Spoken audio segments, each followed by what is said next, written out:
अष्टवक्र गीता, राजा जनक और अष्टवक्र संवाद। सूत्र 2। अष्टवक्र उवाच।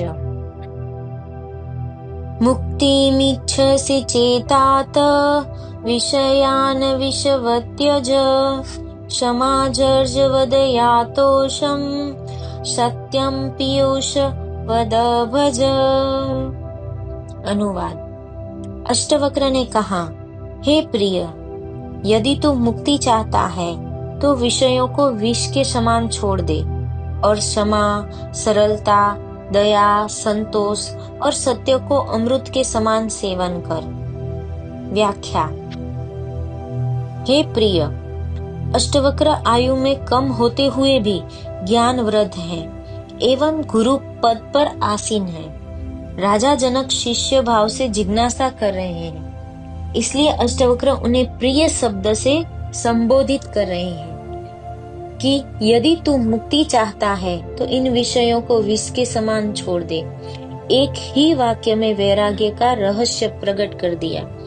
इंद्रियों द्वारा भोगे जाने वाले विषयों में आसक्त होना ही मनुष्य को आत्मज्ञान से वंचित रखता है। ये विषय केवल शरीर और मन को ही तृप्त कर सकते हैं, आत्मा को नहीं। फिर भोगों से कभी वासनाएं तृप्त नहीं होती, बार बार उठती है, वह अनेक जन्मों तक चलती रहती है, जिससे मनुष्य शरीर व मन ही नहीं, वह चैतन्य आत्मा है। अंततः आत्मज्ञान की इच्छा रखने वाले को इन इंद्रियगत विषयों को विष के समान छोड़ देना चाहिए। इन विषयों के प्रति आसक्ति ही मनुष्य के बार बार जन्म व मृत्यु का कारण बनती है। अंततः यह विष के समान है, किंतु विषयों के छोड़ने के मात्र से वह आत्मज्ञानी नहीं हो जाता, बल्कि इनसे वह आत्मज्ञान का अधिकारी बन जाता है। उसमें पात्रता आ जाती है। विषयों को छोड़ने का अर्थ उनके प्रति आसक्ति का त्याग है। ये विषय बंधन नहीं है, उनके प्रति जो आसक्ति है वही बंधन है, जिसे छोड़ने की बात अष्टवक्र कर रहे हैं। विषयों को छोड़ने का अर्थ खाना पीना, कपड़े, बिस्तर आदि छोड़कर नग्न हो जाना व भूखे मरने से नहीं है, बल्कि शरीर को जीवित रखने के लिए जो न्यूनतम आवश्यकताएं हैं उनसे अधिक का भोग न करने से है। भोगों में आसक्ति होने से ही लोभ, मोह, ईर्ष्या, द्वेष, घृणा, दुख, चिंता आदि अनेक अवगुण आते हैं और एक ऐसा दुष्ट चक्र बन जाता है जो जन्मों जन्मों तक समाप्त नहीं होता। इसका मूल कारण एकमात्र आसक्ति है। आसक्ति त्याग से ही इन समस्त बुराइयों से वह मुक्त हो जाता है तथा ज्ञान का अधिकारी बन जाता है।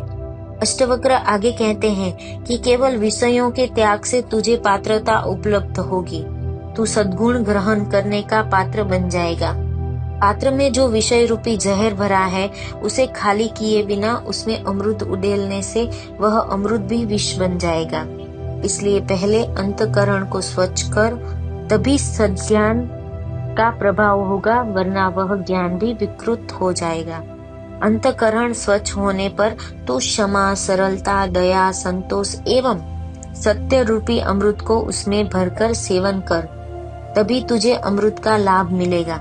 ये विषय अनित्य है, अविद्याजनित है तथा क्षमा, सरलता, सत्य आदि शाश्वत है।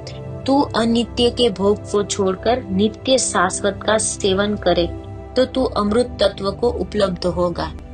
विषय त्याग से देह के प्रति जो झूठा तदात्मय हो गया है वह छूटेगा, तभी आत्मा के साथ तदात्मय स्थापित होगा।